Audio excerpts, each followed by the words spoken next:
Hello, everyone. This is Betsy-Wurzel, your host of Chatting with Betsy on Passionate World Talk Radio Network, which is a subsidiary of Global Media Network, LLC. Our mantra is to educate, enlighten, and entertain. The views of the guest may not represent those of the host of the station. Folks, I have a phenomenal guest on today, as I always do. Very interesting, thought-provocative book, and I'm going to tell you about my guest, who is Dr. John Mills, who is a philosopher, psychoanalyst, and clinical psychologist. He's written more than 30 books, and his newest book is called End of the World, Civilization and Its Fate. And I want to welcome Dr. John Mills to Chatting with Betsy. Well, thank you so much for having me on the show. I appreciate that. You are welcome. I'm going to start, John, if you don't mind, with your book cover, because I have this fascination with book covers sometimes. And I feel, in my opinion, I'm not a book critic by any means, it's striking.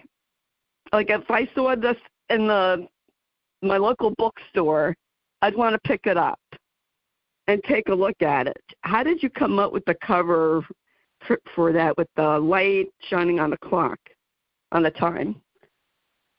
Well, it's a creative process that took place between myself and the editor of the book series where I published with Roman and Littlefield. And I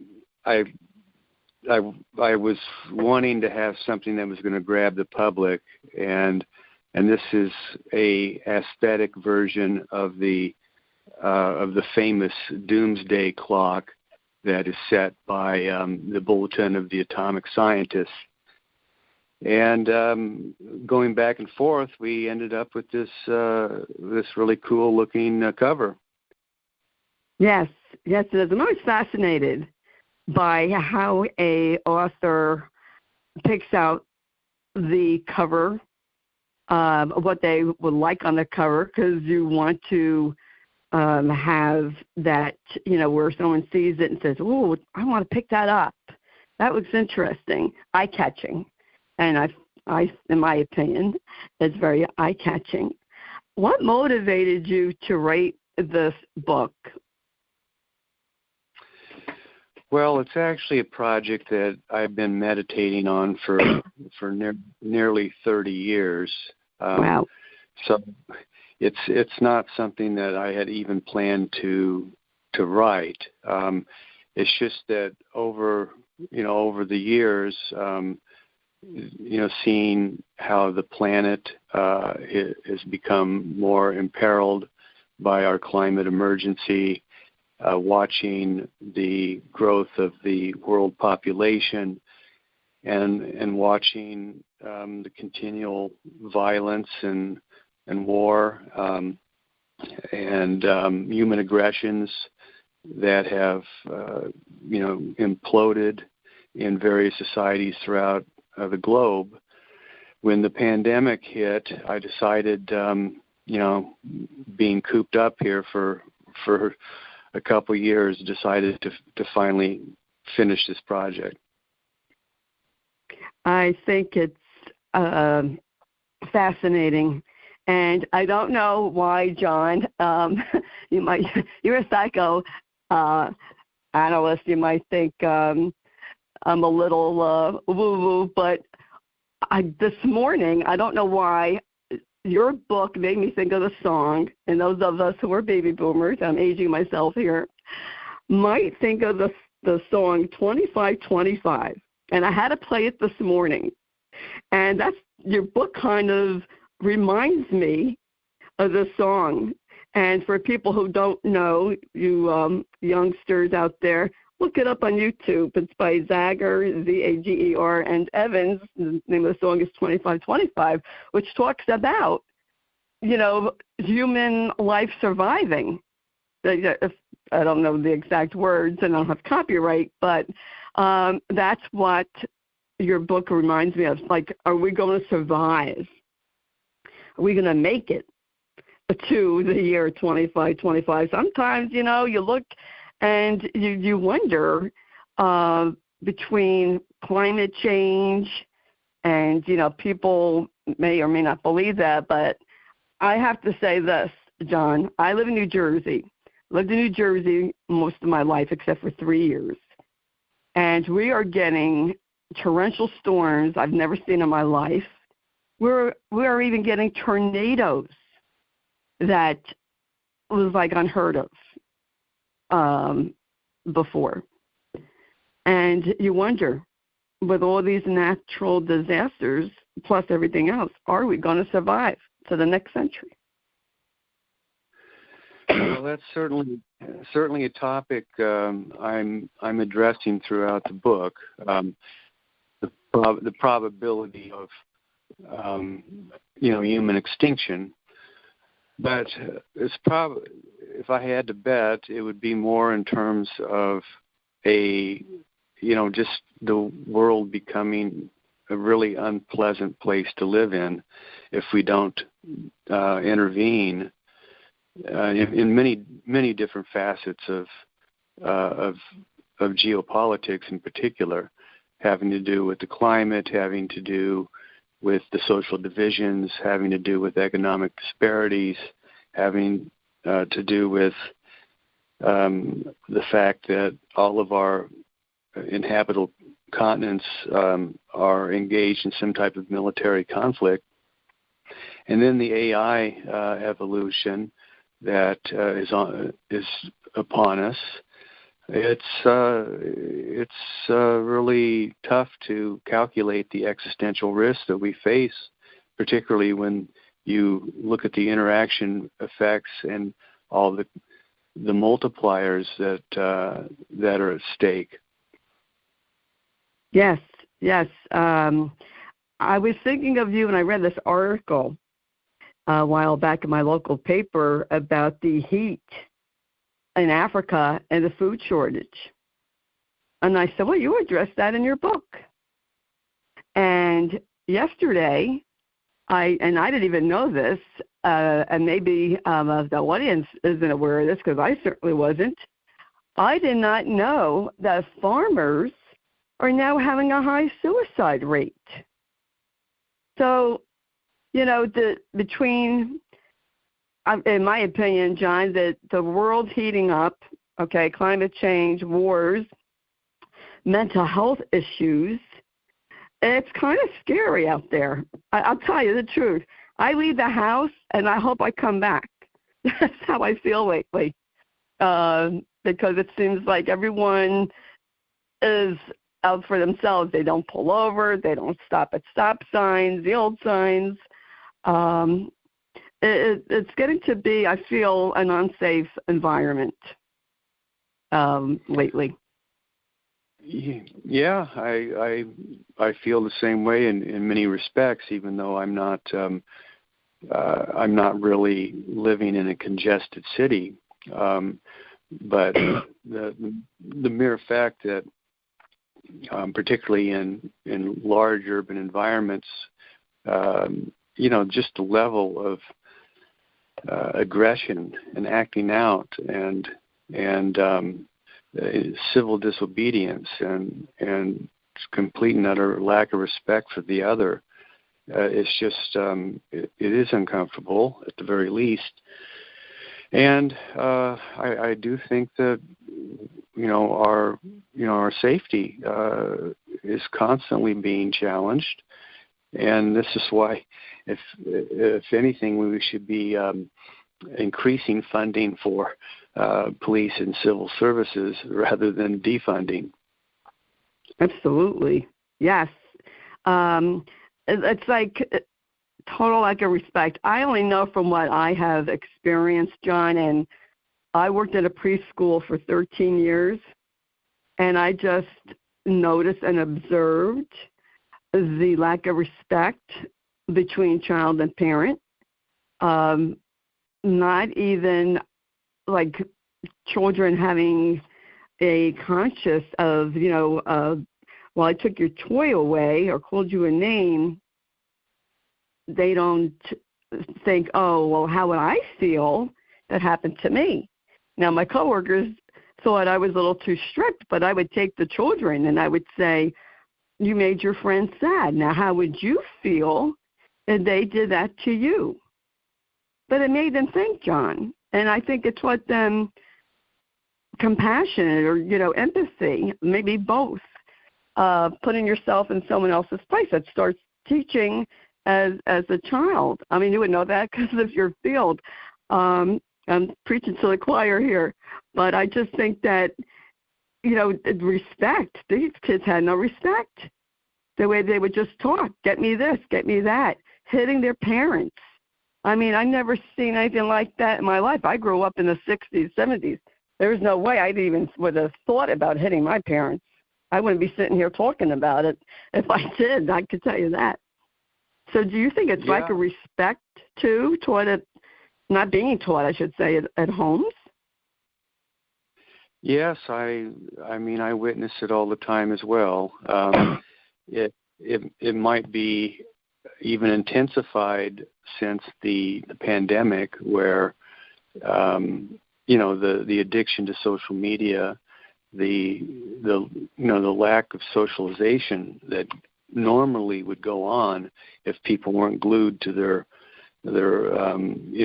handheld device. But there's a number of issues that you just mentioned that I think are worth following up with, because on one hand, it does seem like there has been a decline in the quality of parenting, and the failure to teach children, general rules of conduct, such as respecting others, how to talk to other people in a civil fashion, how to acknowledge their presence, how to have empathy for other people's experiences. And there are many reasons, I think, for this. One could be, given the hardship on families and the single-parent homes or split or blended family homes, and these all, impact on the health of the family unit. So if parents are encumbered by all kinds of pressures in life, whether it be, financial or work or housing or cost of living, let alone only having one parent who's primarily responsible for the child raising, it's not surprising that we could see this impact on the mental health of all involved. And, there's a lot of problems with attachment between children and their parents. If there isn't healthy emotional attachments, then this is going to be a breeding ground for future psychopathology. And we will see it early in life. We'll see it in the classroom and on the playground. And if parents are uninvolved, if they don't set limits, if they feel that they just want to gratify their children with every single whim and desire, or placate them with some kind of object or a fetish that they'll play with, it's not helping matters. And then if you have traumas that families have experienced, whether it be personal or in terms of their social identification or their membership in a certain group, whether it be race, religion, ethnicity, or gender identifications. I mean, this can really lead to systemic family pathologies that are transmitted transgenerationally. These traumas just get reenacted, and it could lead to all kinds of stuff. Personality disorders, addictions, the inability to function, in life. And that leads to, of course, problems with aggression, affect regulation, criminality, etc. That's very interesting. I feel, John, like you walk around, you see people, families out with their phones, and I feel that because of the media and everyone has a phone now, and even with the children, you'll see even toddlers with a phone in their hands to keep them busy. I think it causes lack of connection, like that personal connection of talking with someone. So if I'm texting you, John, and I insult you, I'm not looking at you. I'm not seeing your expression. So it's like, what does it matter if I hurt your feelings? I won't know because I'm not looking at you. And that's just like, I'm thinking the top of my head. People are not connecting like they used to. They're not having the social skills like when I was growing up, where it was always face to face because we didn't have this technology.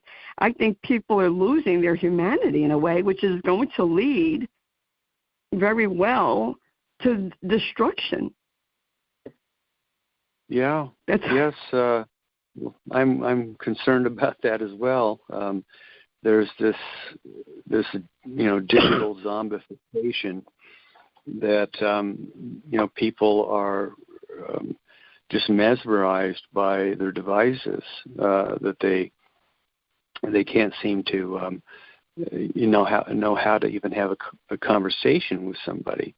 And then when you have people who are using their technologies as simply a way of displacing their own frustrations and aggressions onto others without consideration for what the impact might be.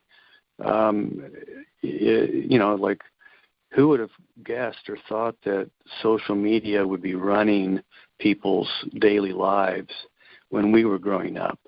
I mean, right.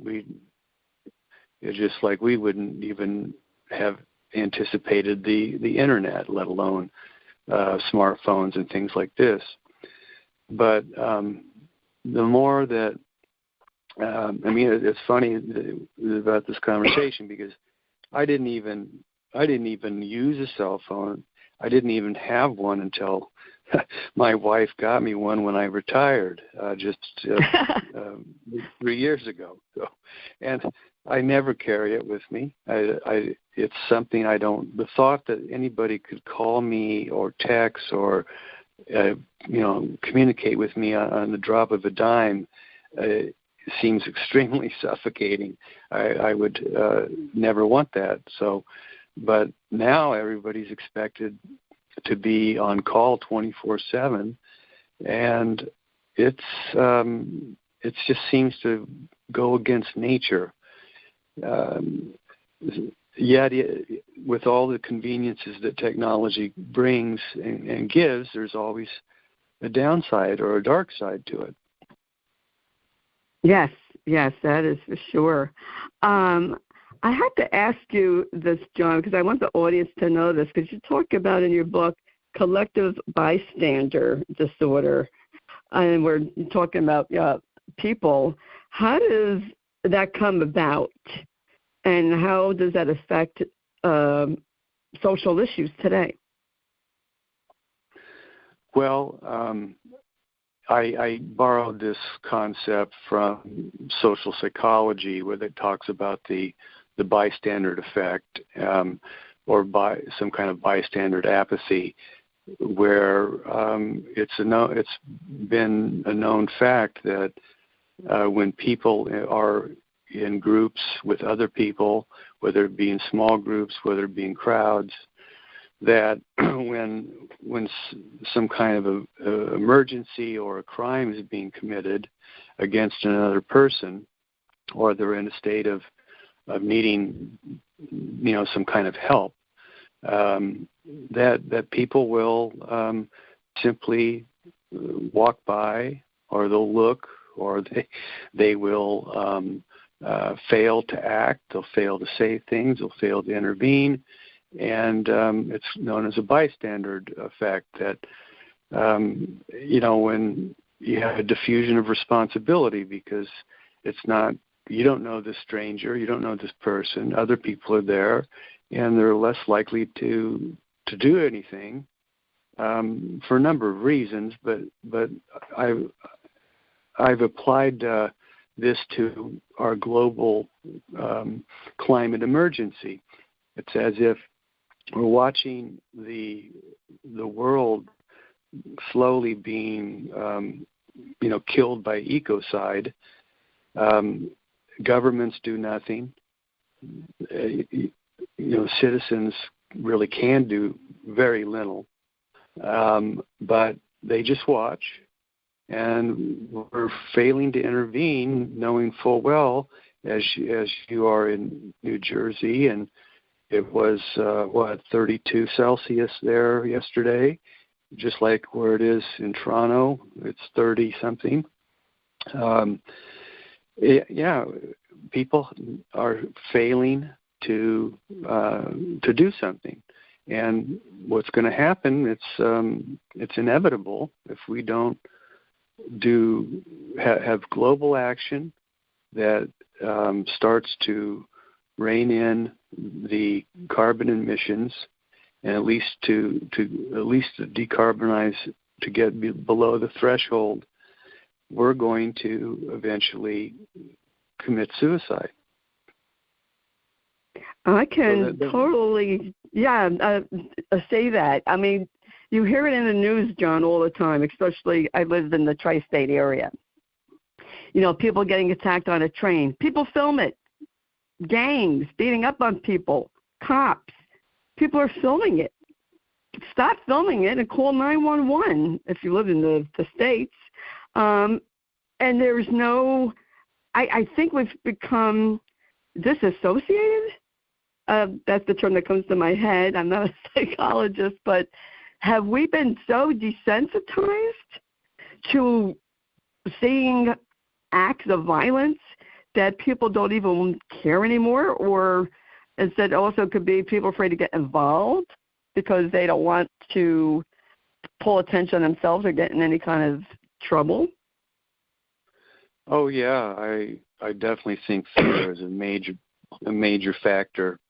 That there's let's be honest here. I mean, especially in large global settings.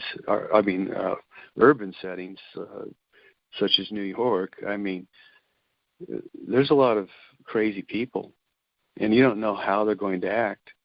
And it's frightening that you could be mugged at whim, shot, raped, the home invasions. Getting on public transportation now would be incredibly risky, particularly if people are armed. But even if they're not, the level of antisocial behavior and intimidation and threats that people wield are enough to keep you at home. And even when you are at home, it might not be a safe community. You always have to be concerned about some kind of break-in or crime. And it's, I would imagine that if it continues, there will be more and more people that will simply want to arm themselves with guns, just so they feel some modicum of safety. Yeah.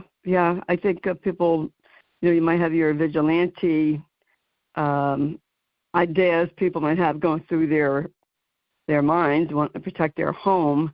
I know, again, I refer to my state because of what's going on here of, break-ins. I was just telling my son the other day, I said, it used to be criminals didn't want to break into a home if somebody was home. Now they don't care. They're looking for these key fobs, and they're breaking into homes. They're even cutting the wires to the Wi-Fi, so you can't even call 911. And that's pretty scary inside and outside, which leads me to this question, John. Do we have a collective unconscious death wish with all the stuff that keeps coming up between climate change, the wars? I mean, there's a lot of wars going on, a lot of unsteadiness in the Mideast, and between Russia and Ukraine, between each other. What's your opinion on that? Well, it is difficult to postulate a group mind or a large group psyche, but we must seriously ask ourselves, given that there's 8 billion people on the planet, is there a tendency for social collectives to, by failing to intervene in all these events that impact us all throughout the globe, but in different ways and at different times and geographic locations? I'm positing the notion that it's only on the condition that we remain unconscious to these, global risks that if we don't intervene, it could bring about our own demise. And so that is why I postulated the collective unconscious death wish, meaning that we don't know how it's going to turn out, and there's all kinds of circuitous paths that one can take to bring about self-destruction, but nevertheless, we are bringing about our own self-destruction by failing to intervene with climate crisis and with the geopolitics that threaten us with nuclear annihilation, and the global capitalist exploitation of the masses.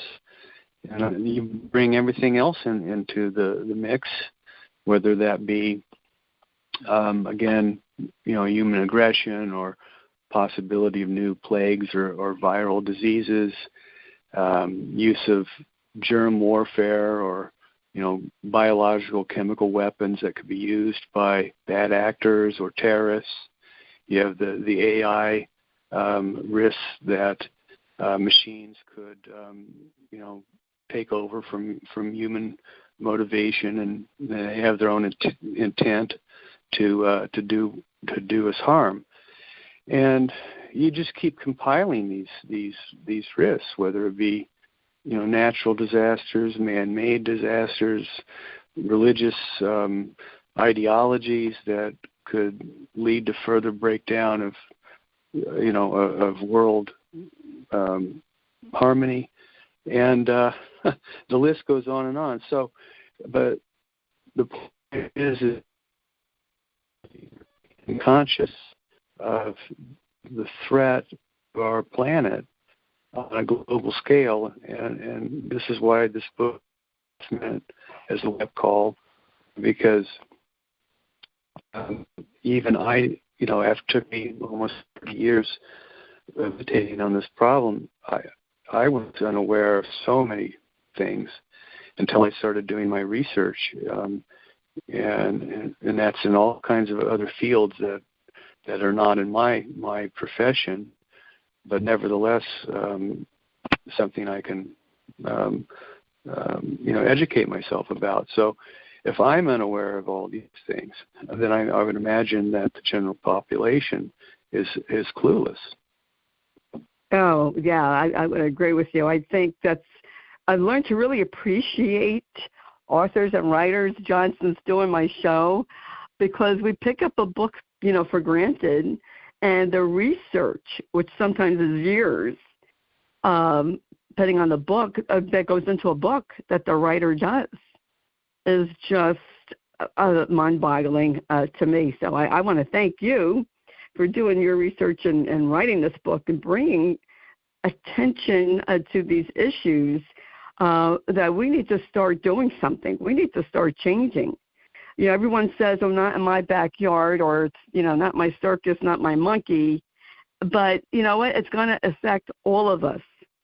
Climate change, whether you believe it or not, is going to affect us. I'm already affected.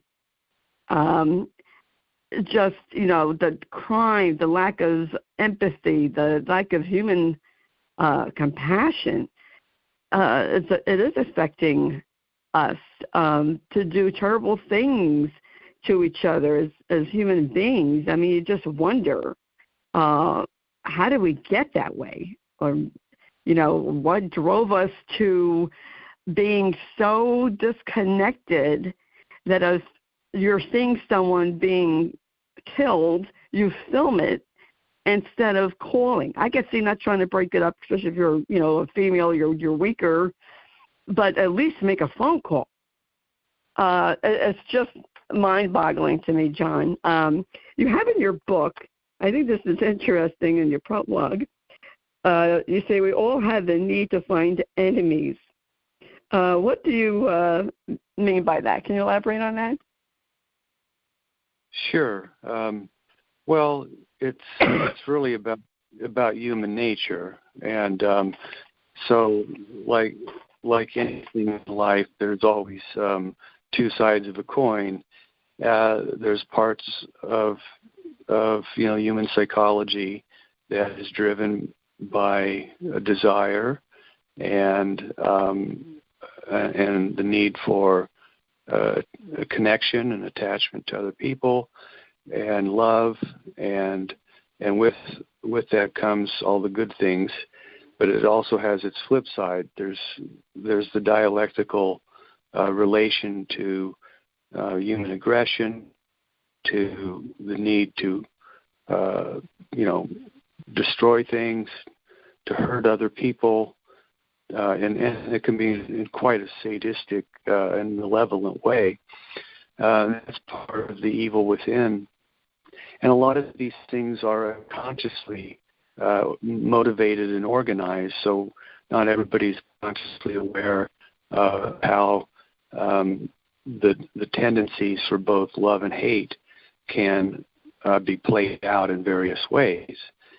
So if we are to be honest with ourselves, everybody deep down has people that they can't stand, whether it be in their immediate family or whether it be, you know, outside one's group or tribe.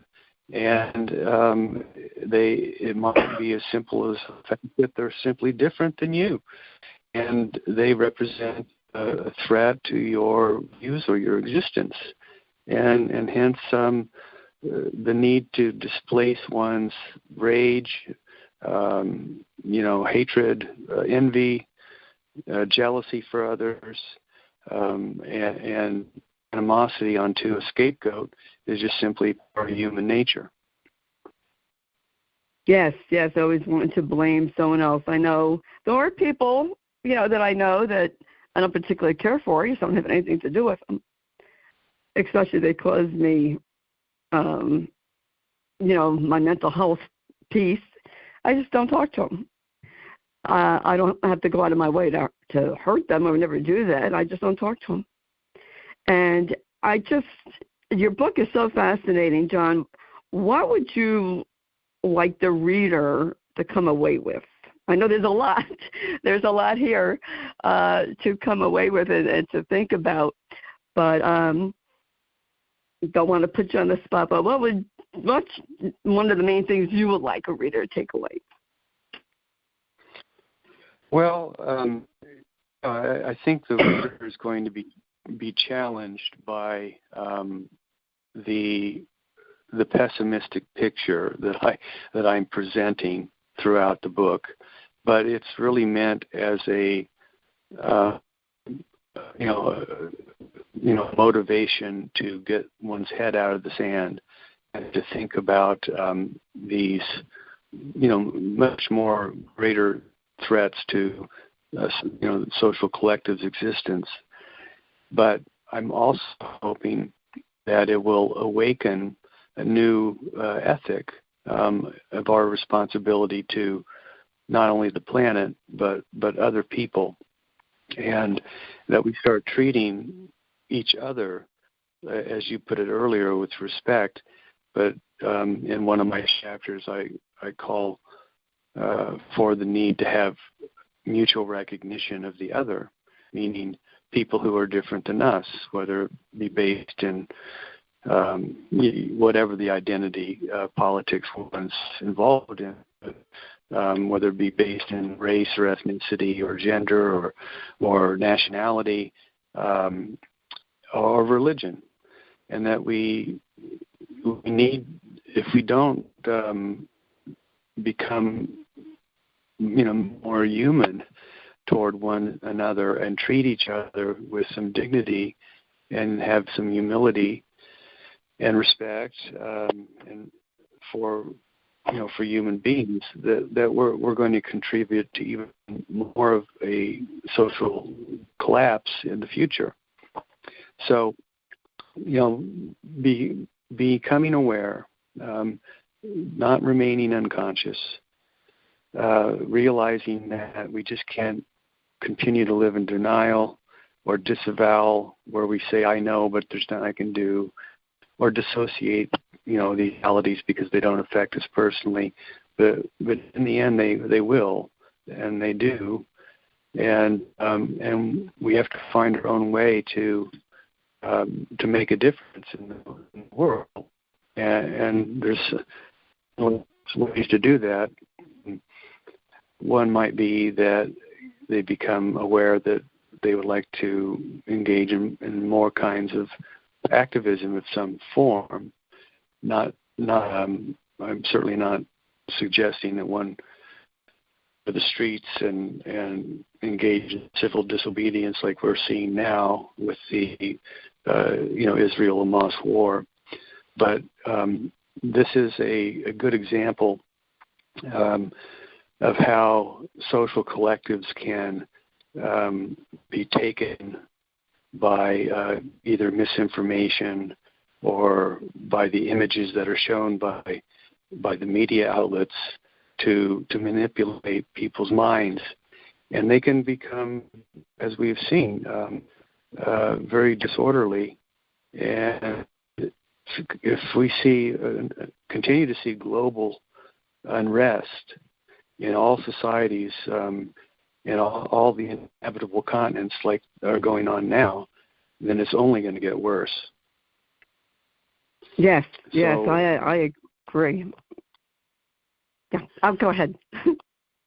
Yeah, no. So I'm hoping that people develop a certain ethic toward the environment, toward other people, and they get involved. There's many ways we can get involved, and hopefully electing people who are leaders and people in government is one sure way to get people in there that share similar values.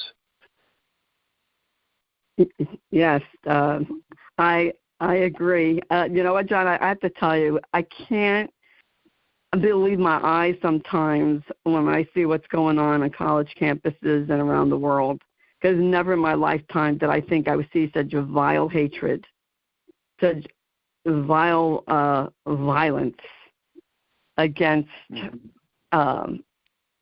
Jewish people. And it just reminds me of reading about, Nazi Germany before 1939. What happened in New York recently, painting people's houses that are Jewish, asking people in the subway if they're Jewish to get off. So I agree with you wholeheartedly. I think we really need to take a look at ourselves and change. I always compare, I guess because I worked in a preschool, when children are young, very young, and they don't care who they play with in the sandbox. They don't care about the color of a person's skin. They don't ask their religion. They don't even care the person has a disability. They kind of take them under their wing. And it's the adults who I think put their seeds of their own fears and their own prejudices upon the children. Yeah. Well, I'm in agreement. I'm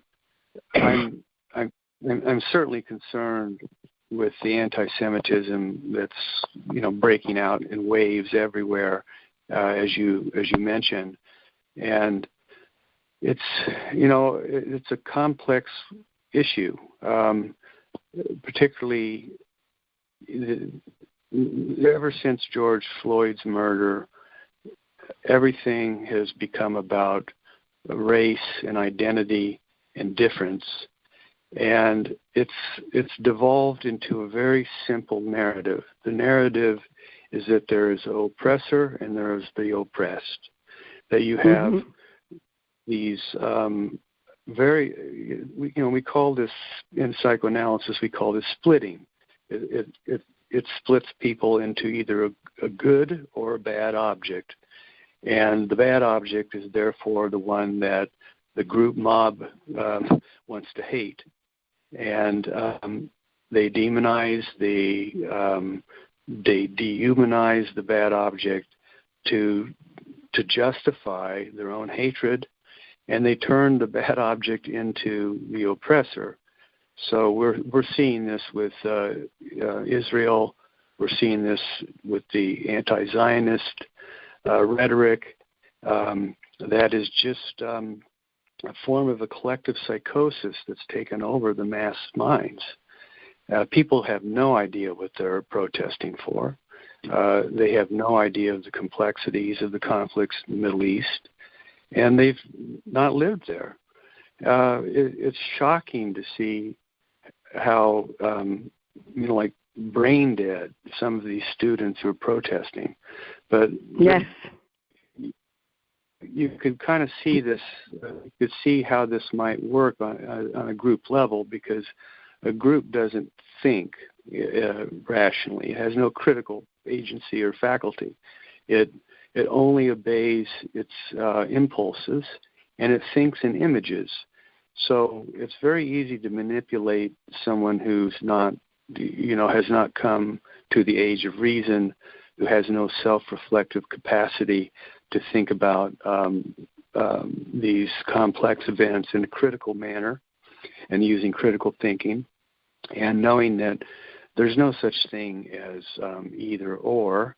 There's always grades of complexity. So, this is a dangerous time. It might be symptomatic of what the future could bring, with large social movements that lead to anarchy, that lead to some form of totalitarian rule, or just complete and utter social disarray that will bring upon more and more collapse of social cohesion. I'm in total agreement with you, John. You are such a pleasure to talk to. I could talk to you for hours. There's so much to talk about. I didn't get to it all. I want to thank you, John Mills, for coming on my show, Chatting with Betsy, and talking about your book, End of the World, Civilization and Its Fate. Where can people purchase the book, John? Well, thank you so much for having me on your show, Betsy. It's been a pleasure. You can find my book basically anywhere where books are sold. It's published by Rowman and Littlefield. You can buy it on Amazon or any of the major bookstores.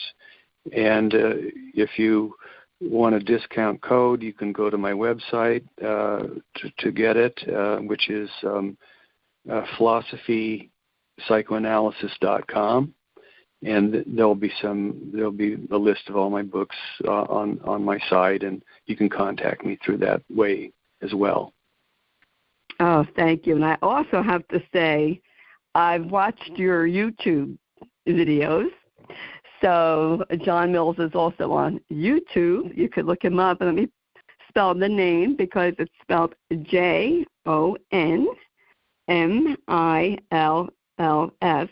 I always like to encourage the audience, go on the website of the guest because there's so much information on their website that I can't even, if I were to tell you everything about a guest, I'd be here for an hour just saying about things about the guest.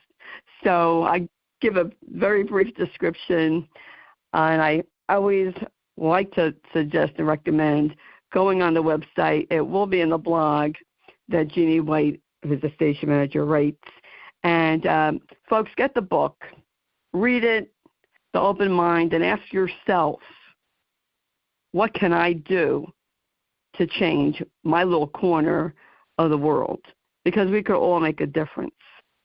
And, let's bring back the humanity and just stop this hate and stigma. I use my voice on my show because that's how I feel I could change the world, or think I'm doing my little thing here to help change the world and to help change people's minds. But I just really enjoy talking to you, John Mills, and reading your book, and it's very thought-provoking. There's a lot of information. Highly suggest people to read it and to educate themselves, ask themselves some thought-provoking questions. And, and I want to thank Lillian Caldwell, who's CEO of Passion World Talk Radio, who makes this all possible. And I want to thank the listeners. Thank you for listening. Please share the show to help other people.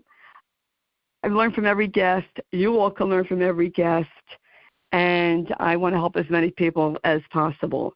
And not just about in the caregiving world, but just opening your mind and seeing another person's point of view. Even that could help change the world. And that's what I have to say, folks. If you want to follow me, I'm on Facebook, betsy-wurzel, WURZEL. And if you're looking for a support group, I have hashtag Kick Alzheimer's Ass Movement. And as I always say at the end of my show, in a world where you could be anything, please be kind and shine your light bright, because we need that now more than ever. We really do, folks. Just love up on your fellow brother, sister. Forget the skin color. Forget about their ethnic background, and just be good human beings who can help each other. And that's how I have to say, yes, I'm a product of the 60s and 70s, and I'm proud of it. I'm proud of the generation that I came from. And I never thought that I would do public speaking, and I never thought I would be interviewing people. But here I am, and I just want to help change the world and make this world a better place before I leave it. And that's what I have to say, folks. This is Betsy Wurzel, your host of Chatting with Betsy on Passion World Talk Radio Network, a subsidiary of Global Media Network, LLC. Take care now. Bye-bye.